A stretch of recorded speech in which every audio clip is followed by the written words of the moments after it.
तो ये सीधी तस्वीरें इस समय आपको दिखा रहे हैं हम संसद भवन के संविधान सदन की, जहां आज कार्यक्रम का आयोजन किया जा रहा है। संविधान दिवस के मौके पर राष्ट्रीय संविधान दिवस आज 11वां, और अब से कुछ ही देर में कार्यक्रम शुरू होगा, क्योंकि प्रधानमंत्री नरेंद्र मोदी, उपराष्ट्रपति सीपी राधाकृष्णन वहां पर पहुंच चुके हैं। और अब से कुछ ही देर में जब राष्ट्रपति द्रौपदी मुर्मू वहां पर पहुंचेंगी तो कार्यक्रम वहां पर शुरू किया जाएगा।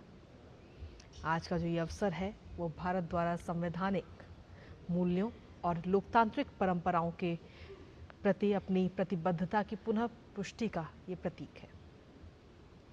आज के कार्यक्रम की अगर हम बात करें तो राष्ट्रपति द्रौपदी मुर्मू इस समारोह की अध्यक्षता करेंगी, और इस दौरान भारत के उपराष्ट्रपति, प्रधानमंत्री, लोकसभा अध्यक्ष, केंद्रीय मंत्री और साथ ही दोनों सदनों के सांसद इस कार्यक्रम में शामिल होते नजर आएंगे। और ये सीधी तस्वीरें भी इस समय हम आपको दिखा रहे हैं, जहां पर अब से कुछ ही देर में ये कार्यक्रम शुरू होगा। संसद भवन का ये संविधान सदन, ऐतिहासिक केंद्रीय कक्ष, जहां पर ये कार्यक्रम अब से कुछ ही देर में शुरू होगा।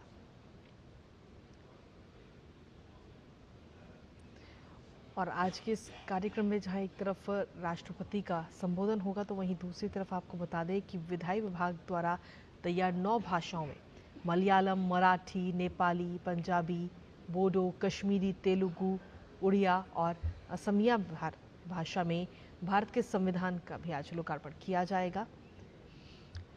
और इसके साथ ही संस्कृति मंत्रालय द्वारा तैयार स्मारक पुस्तिका भारत की संविधान से कला और कैलीग्राफी, उसका भी आज विमोचन इस दौरान किया जाना है। सशक्त और जीवंत लोकतंत्र का प्रतीक हमारा संविधान। आज हम लगातार संविधान को लेकर हम चर्चा कर रहे हैं कि पिछले कुछ सालों में हमारा संविधान समय समय पर किस तरीके से मजबूत हुआ है, क्योंकि आज हम अपने संविधान की 76वीं वर्षगांठ मना रहे हैं। साल 2015 में आज के दिन को संविधान दिवस के रूप में मनाना शुरू किया गया था, और आज 11वां संविधान दिवस है। क्योंकि संविधान की अगर हम बात करें तो ये सिर्फ कैलेंडर की एक तारीख नहीं है, बल्कि जो भारत की पहचान है और यहाँ रहने वाले नागरिकों के अधिकार और उनकी जिम्मेदारियों को याद दिलाने वाला आज का ये दिन है। आज का दिन गौरवशाली दिवस, और साल 2015 में इस दिन को मनाने की शुरुआत हुई थी, जिसके बाद से हर साल आज के दिन मनाया जाता है। दरअसल आपको बता दें कि डॉक्टर भीमराव अंबेडकर की 125वीं जयंती के अवसर पर सरकार ने आज के दिन को संविधान दिवस के रूप में घोषित किया था, और तब से हर साल संविधान दिवस मनाया जाता है, और आज 11वां संविधान दिवस है। हालांकि 2015 से पहले की अगर हम बात करें तो आज के दिन को राष्ट्रीय विधि दिवस के रूप में मनाया जाता था। जब हम संविधान की बात करते तो हमारा संविधान जो है वो भारत की एकता और अखंडता का आधार के तौर पर इसे हम देखते हैं।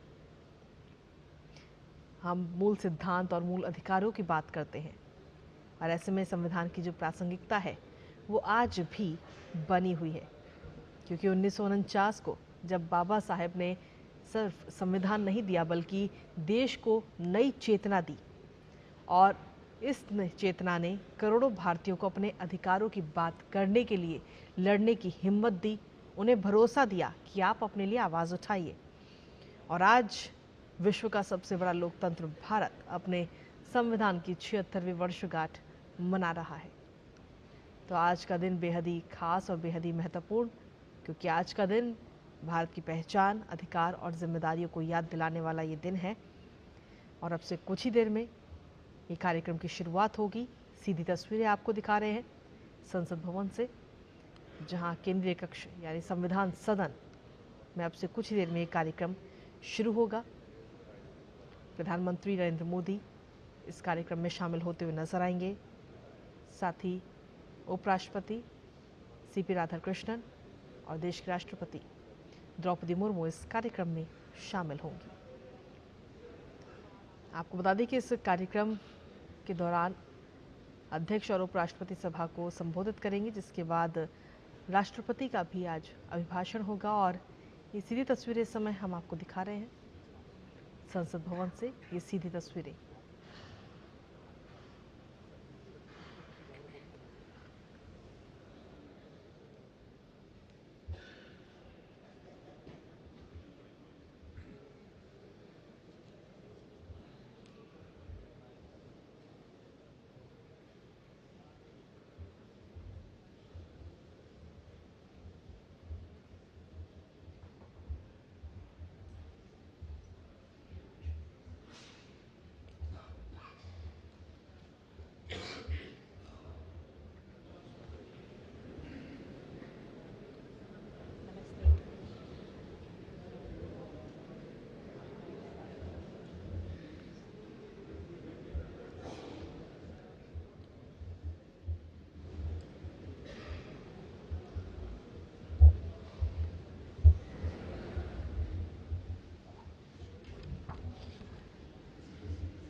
माननीय सभासदों, महामहिम राष्ट्रपति जी,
भारत माता की।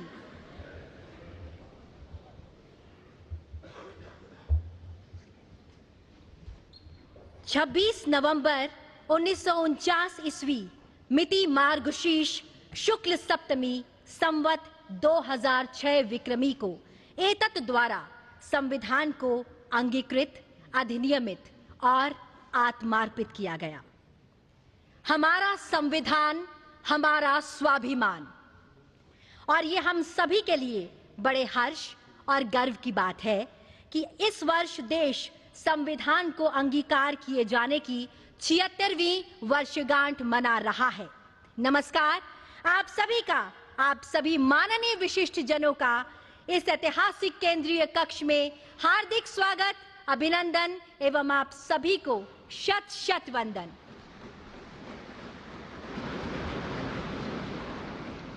इस कार्यक्रम का शुभारंभ करने हेतु मेरा सादर अनुरोध माननीय लोकसभा अध्यक्ष श्री ओम बिरला जी से कि आप मान्यवर कृपया स्वागत संबोधन प्रस्तुत करने की कृपा करें।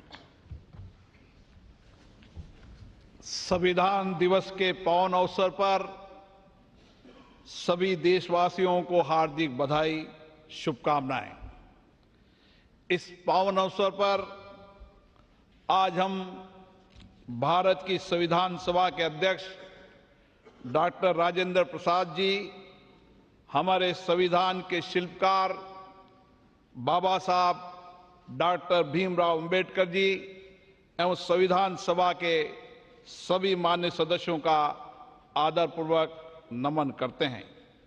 उनके अद्भुत ज्ञान, विवेक, दूरदृष्टि और अथक परिश्रम से ही ऐसा महान संविधान मिला जो हमें न्याय, समानता, बंधुत्व और हर नागरिक के सम्मान और गरिमा की गारंटी देता है।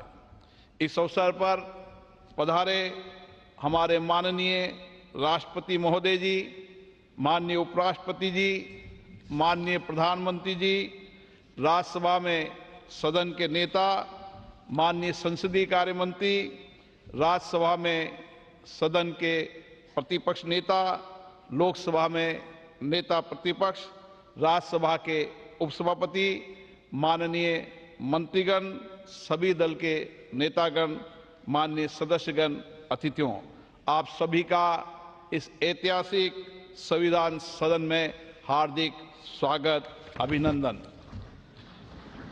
संविधान सभा का ये केंद्रीय कक्ष और पवित्र स्थान है जहां गहन चर्चा, संवाद एवं विचार मंथन के बाद हमारे संविधान को आकार दिया गया। जनता की आकांक्षाओं को संवैधानिक प्रावधानों में लिपिबद्ध किया गया।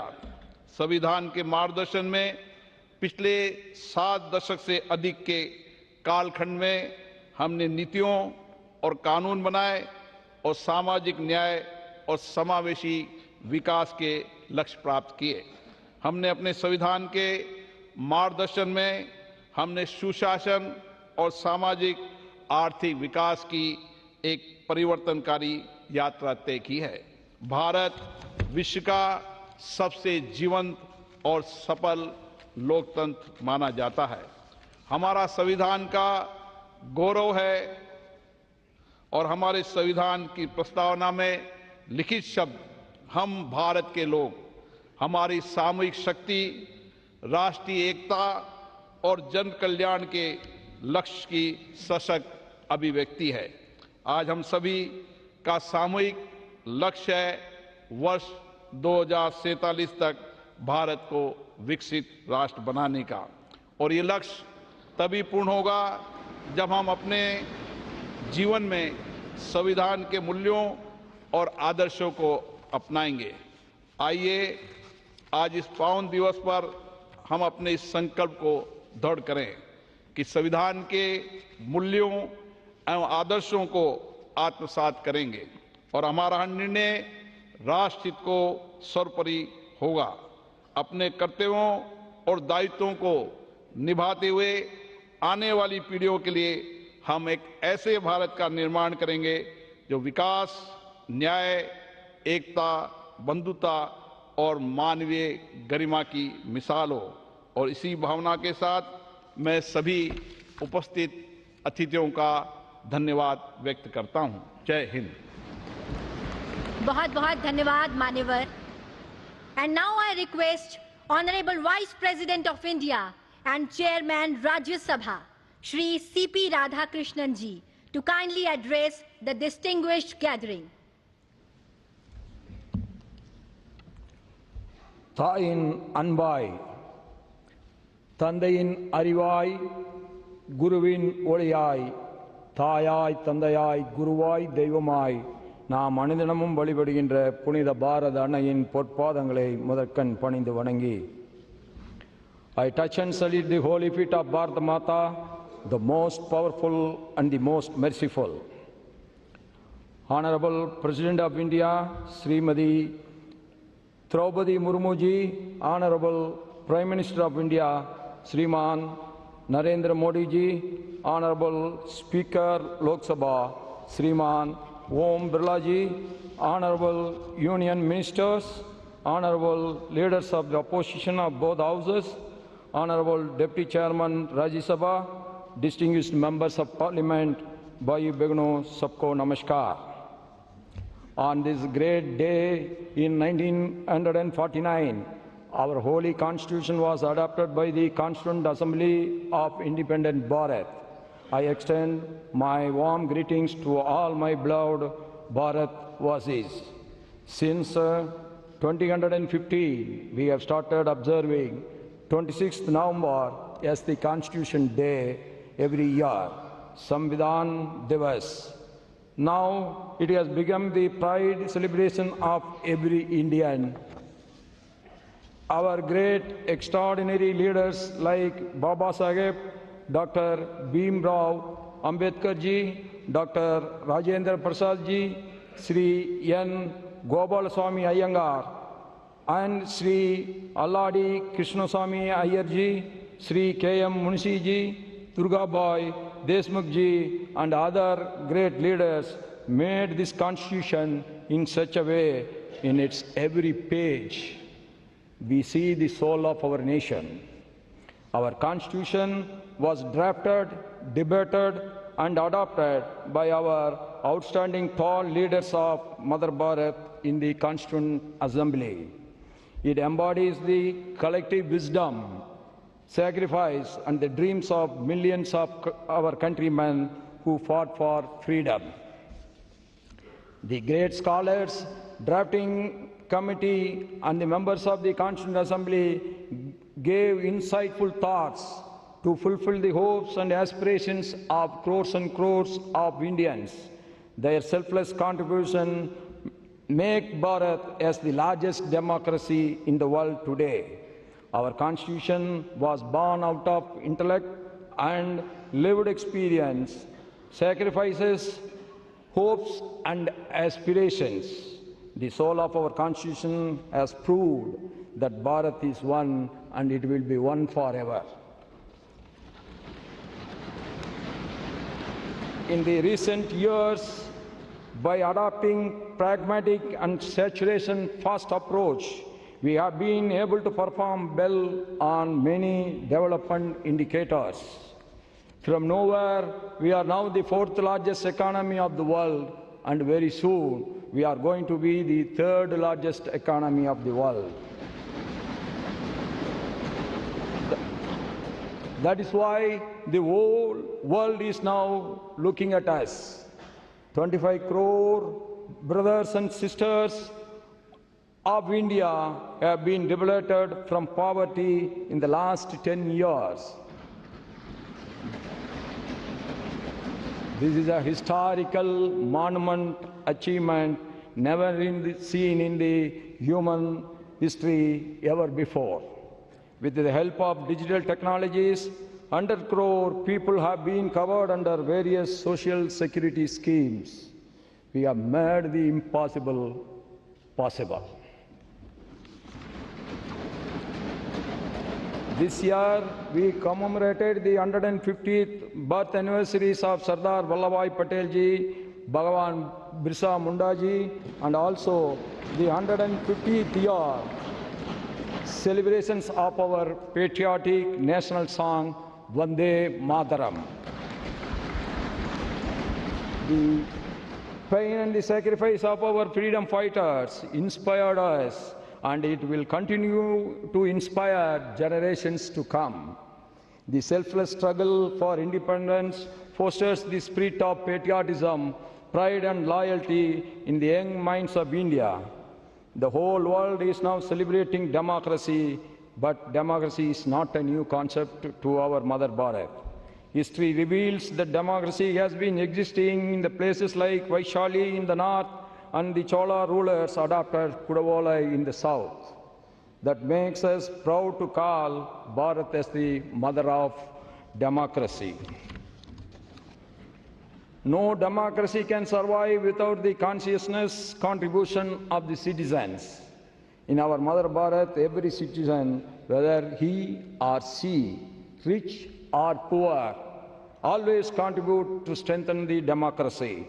During the elections held in Jammu and Kashmir in 2024, after abrogation of Article 370, the voter turnout in large number make the world to understand our faith in democracy again.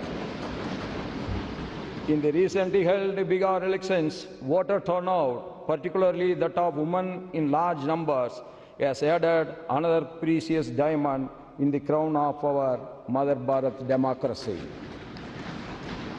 The contributions made by the women members of the Constituent Assembly was uncomparable. On behalf of all of us, I pay our tributes to the great contributions of the women leaders in the Constituent Assembly. I quote the famous speech of our great woman leader in the Constitutional Assembly, Hansa Mehta ji. Quote, "We have asked for is social justice, economic justice and political justice," unquote. The Nari Shakti Vandan Adhiniyam, enacted in 2023, is a befitting tribute to the contributions of the women members of the Constituent Assembly and the women of our motherland. This act will give equal opportunity to our mothers and sisters to come forward and contribute in the nation building to make India the superpower of the world. As the governor of states of Jharkhand, Maharashtra and Telangana, I had the privilege of interacting with the tribal communities. No one can forget the significant role and sacrifice of the tribal community and our tribal leaders in the freedom movement, yes, also in the Constituent Assembly. It is a matter of pride that since 2021, we have started to commemorate the Janjatiya Gaurav Divas, to remember the great sacrifice and recognize their struggles of our tribal leaders and community in the movement to liberate India from the colonial rule. Our Constitution reflects our strong commitments towards social justice and economic empowerment of scheduled caste, scheduled tribe, backward classes, and the other weaker sections of the society. We all are proud of our Constitution. Yes, it carries the inclusive spirit. The ideals of justice, liberty, equality, and fraternity in the preamble ensure that every citizen, regardless of caste, creed, gender, language, region, or religion, has the rightful place in Bharat. The members of the Constituent Assembly debated and discussed over a period of 2 years, 11 months, and 17 days with one common goal: to create a landmark constitution for our motherland. In the same spirit of our constitution makers, we all should now work together towards the goal of Viksit Bharat during this Amrit Kal. In the globally changing economic and socio-political scenario, we all must be ready for reforms in many spheres. Electoral reforms, social reforms, judicial reforms and financial reforms are very, very important. One nation, one tax, GST has added to the prosperity of the people and also ease of doing business. One nation, one tax, GST paved the way for removing complicated multi-tax system and also in removing the checkposts all over the country overnight. This proved that the government had a lot of faith in common man. Similarly, our Jandan Aadhaar Mobile JAM have added to ease of living for crores of our Indian citizens. Direct benefit transfer, DBT, has ensured that the benefits reach the last citizen living in the remote corner of the country directly. No one is in between the government and the beneficiary. We all must use this modern science and technology with a constructive mind to achieve the ambitious goal of Viksit Bharat. No country can be made great just like that without the contribution of the people. We all have to perform our respective roles with duty consciousness. Yes, people's representatives, it is our prime duty, be in the parliament or in the state legislators or in the local bodies, to adopt dialogue, debate and discussion to serve the people's rightful aspirations. The greatest tribute to our magnificent Constitution on this day is to pledge ourselves to live up to the values of the Constitution. Jai Hind, long live Mother Bharat.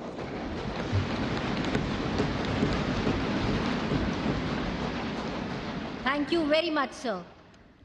आज का ये ऐतिहासिक दिन हमारे संविधान को समर्पित है। संविधान की स्वीकृति की 76वीं वर्षगांठ के शुभ अवसर पर हम मलयालम, मराठी, नेपाली, पंजाबी, बोडो, कश्मीरी, तेलुगु, उड़िया और असमिया इन 9 भाषाओं में भारत के संविधान के विमोचन के आज साक्षी होंगे। जी हां, इनमें बोडो और कश्मीरी का पहली बार संविधान में संस्करण होने जा रहा है और अन्य भाषाओं में कॉन्स्टिट्यूशन का अपडेटेड संस्करण शामिल है, जिसमें पंजाबी का संस्करण 50 साल के बाद हो रहा है। माननीय राष्ट्रपति जी, कृपया इनका लोकार्पण कर इस क्षण को इतिहास में स्वर्ण अक्षरों से अंकित करने की कृपा करें। भारत के संविधान का उसकी 8वीं अनुसूची में उल्लिखित 22 भाषाओं में से 9 भाषाओं असमिया, बोडो, कश्मीरी, मलयालम, मराठी, नेपाली, उड़िया, पंजाबी, तेलुगु का विमोचन किया जा रहा है, जिनमें बोडो और कश्मीरी नवीनतम प्रथम संस्करण है व अन्य भाषाओं में अद्यतन संस्करण है। हमारी ये 9 भाषाएं असम, केरल, महाराष्ट्र, सिक्किम, ओडिशा, पंजाब, आंध्र प्रदेश तथा तेलंगाना और जम्मू कश्मीर संघ राज्य क्षेत्र में जनसाधारण द्वारा प्रयोग में लाई जाती है। बहुत बहुत धन्यवाद।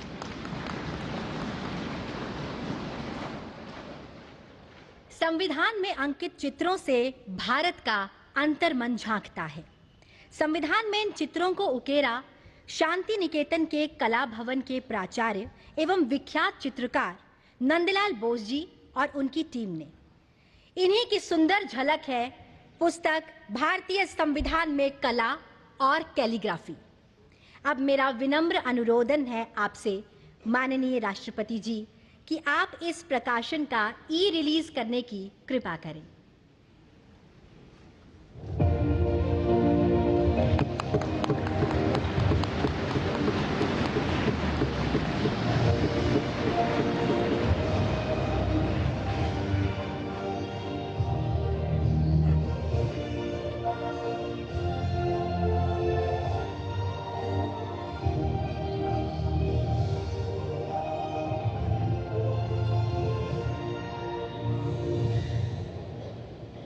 बहुत बहुत धन्यवाद।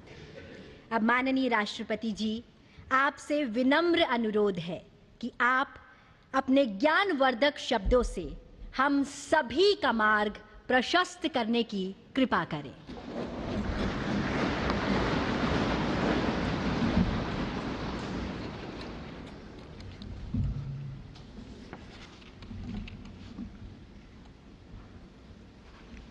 उपराष्ट्रपति श्री सीपी राधाकृष्णन जी, प्रधानमंत्री श्री नरेंद्र मोदी जी, लोकसभा अध्यक्ष श्री ओम बिरला जी, राज्यसभा के उपसभापति श्री हरिवंश जी, राज्यसभा में सदन के नेता श्री जेपी नड्डा जी, राज्यसभा में विपक्ष के नेता श्री मल्लिकार्जुन खड़गे जी, संसदीय कार्य मंत्री श्री किरेन रिजिजू जी, लोकसभा में विपक्ष के नेता श्री राहुल गांधी जी, सभी सांसदगण और प्यारे देशवासियों,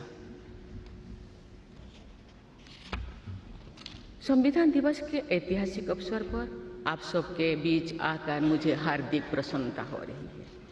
आज ही के दिन 24 नवंबर 1949 को संविधान सदन के इसी केंद्रीय कक्ष में संविधान सभा के सदस्यों ने भारत के संविधान के निर्माण का कार्य संपन्न किया था। आज ही के दिन उस वर्ष हम भारत के लोगों ने अपने संविधान को अपनाया था। स्वाधीनता के बाद संविधान सभा ने भारत की अंतरिम संसद के रूप में भी कर्तव्य निर्वहन किया। प्रारूप समिति के अध्यक्ष बाबा साहेब डॉक्टर भीमराव अंबेडकर हमारे संविधान के प्रमुख निर्माताओं में से थे। बाबा साहेब की 125वीं जयंती के वर्ष में यानी सन 2015 में 24 नवंबर को प्रतिवर्ष संविधान दिवस के रूप में मनाने का निर्णय लिया गया और निर्णय अत्यंत सार्थक सिद्ध हुआ है। आज के दिन पूरा देश भारतीय लोकतंत्र के आधार हमारे संविधान के प्रति तथा उसके निर्माताओं के प्रति आदर व्यक्त करता है। हम भारत के लोग अपने संविधान के प्रति व्यक्तिगत और सामूहिक स्तर पर आस्था व्यक्त करते हैं।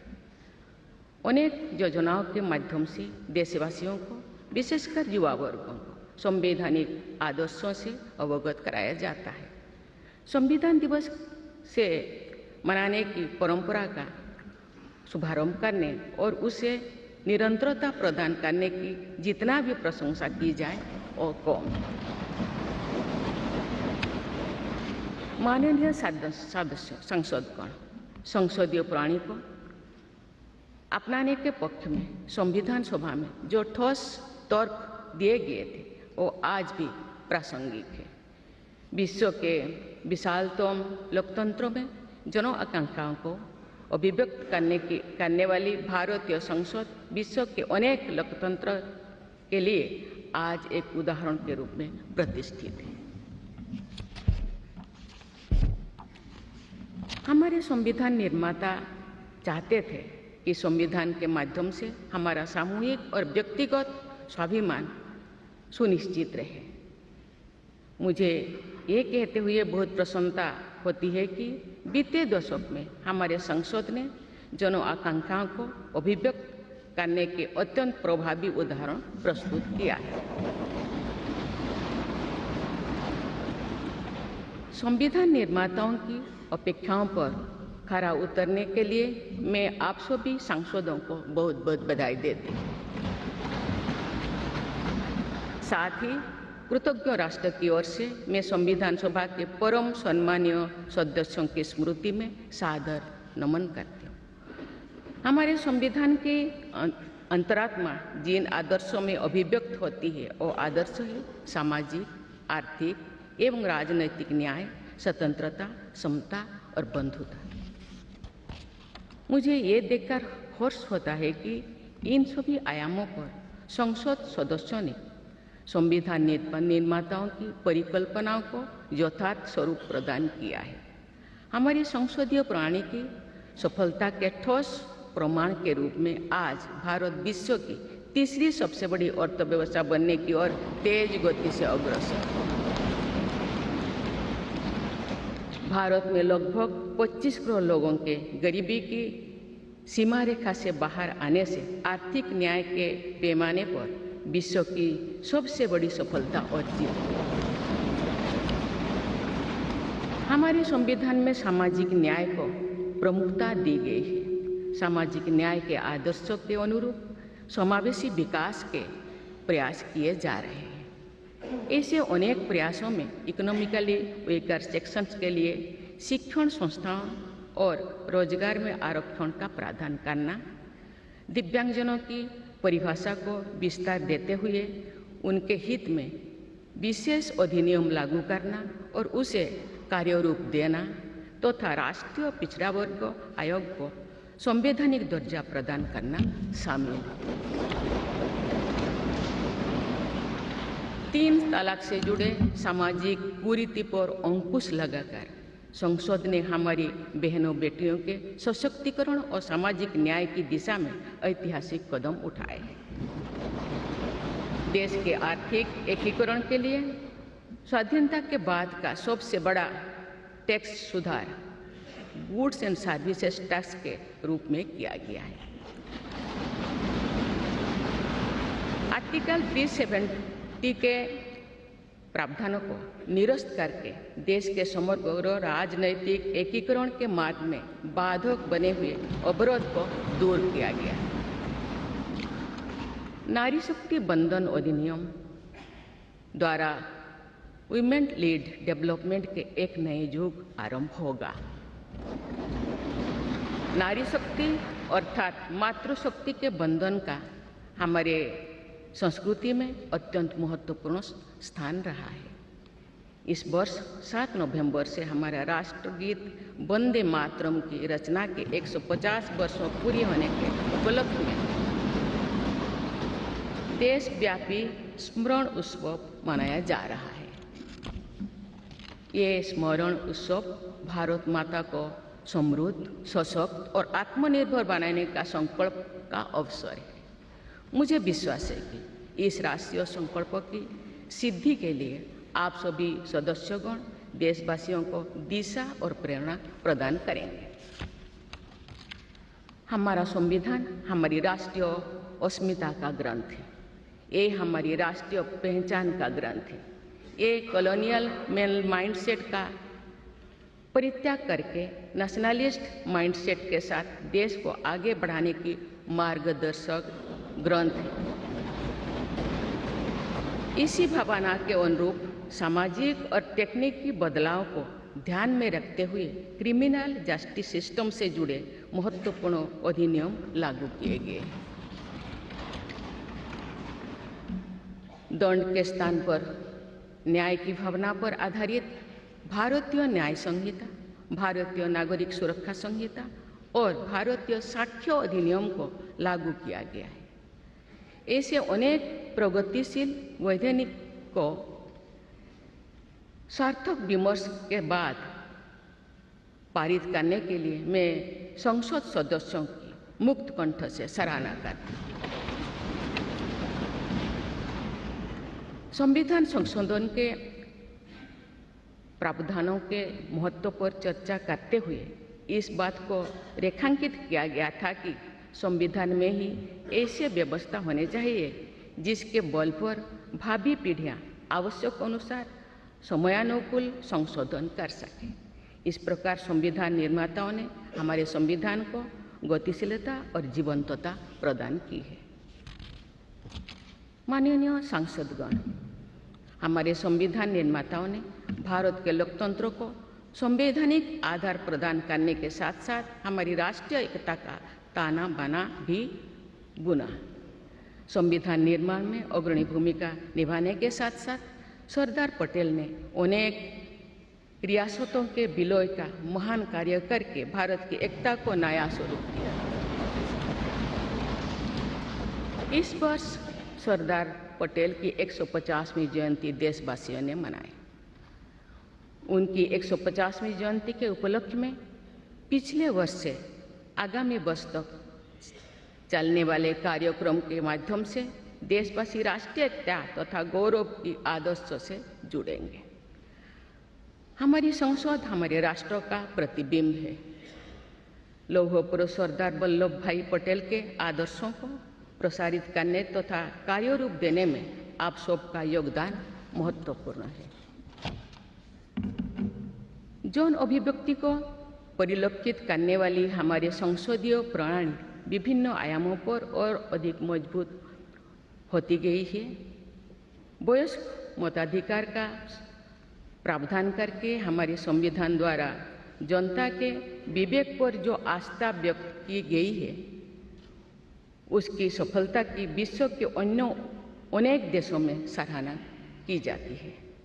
पिछले कुछ वर्षों के दौरान महिला मतदाताओं द्वारा बढ़ चढ़कर मतदान करना हमारी लोकतांत्रिक चेतना को विशेष सामाजिक अभिव्यक्ति देता है।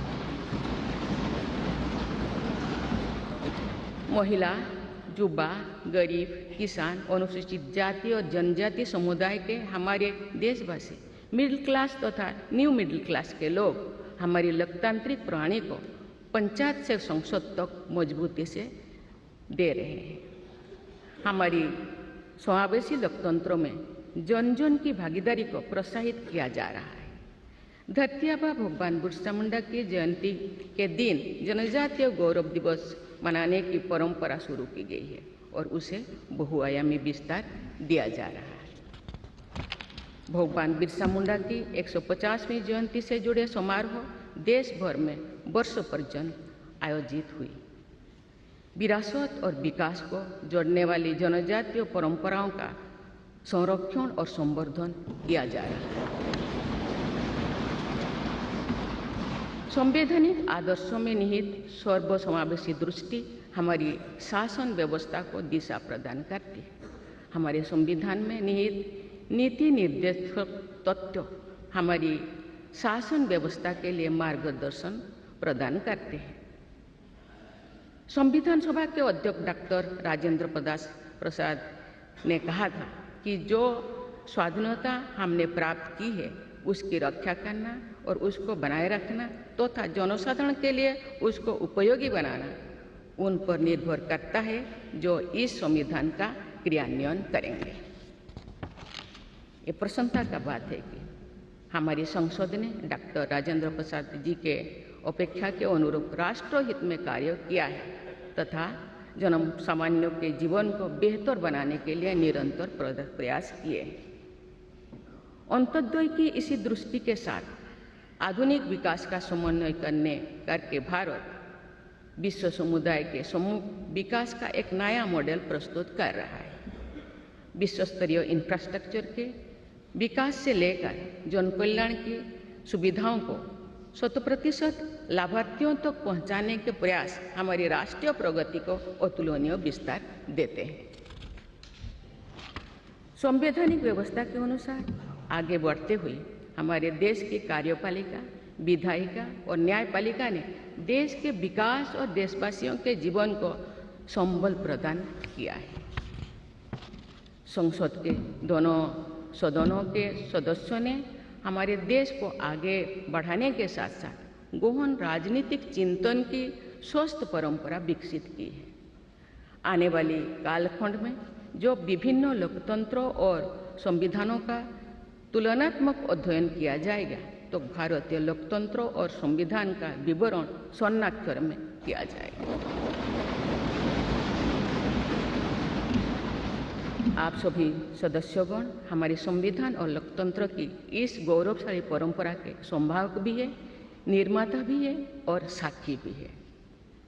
मुझे विश्वास है कि हमारी संसद के दिशा निर्देश में भारत को विकसित राष्ट्र बनाने के संकल्प को अवश्य सिद्ध किया जाएगा।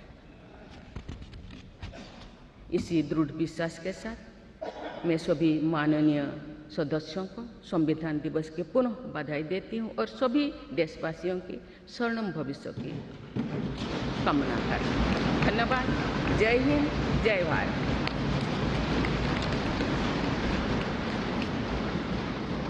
बहुत बहुत धन्यवाद माननीय राष्ट्रपति जी। और अब आपसे विनम्र अनुरोध है कि आज के इस विशेष अवसर पर आप पूरे राष्ट्र के साथ उद्घोषिका का वाचन करें। Now we all will read the preamble led by Honorable President Ma'am.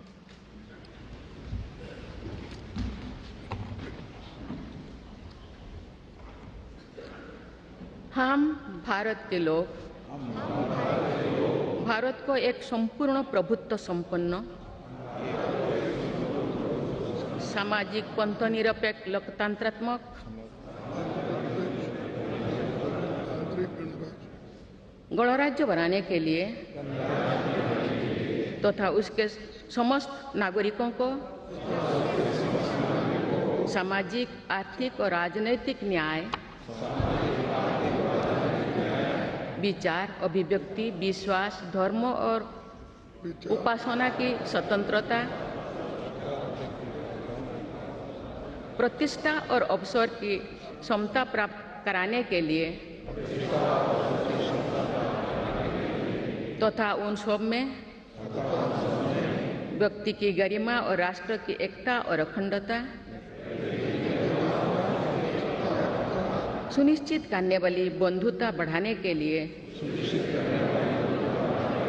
दृढ़ संकल्प होकर अपनी इस संविधान सभा में आज तारीख 26 नवंबर 1949 ईस्वी को द्वारा इस संविधान को अंगीकृत, अधिनियमित और आत्मार्पित करते हैं।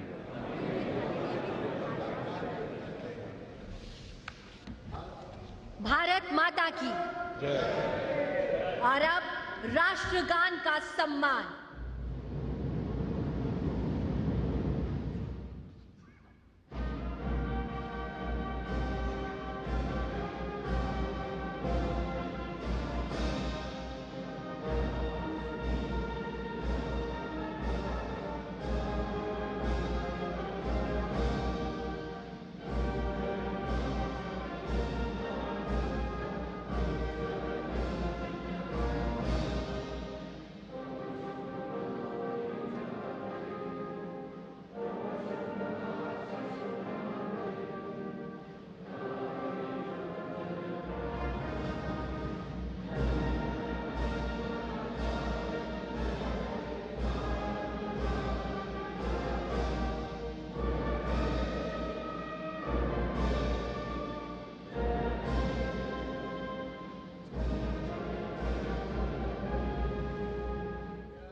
भारत माता की जय।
आप सभी का बहुत बहुत धन्यवाद।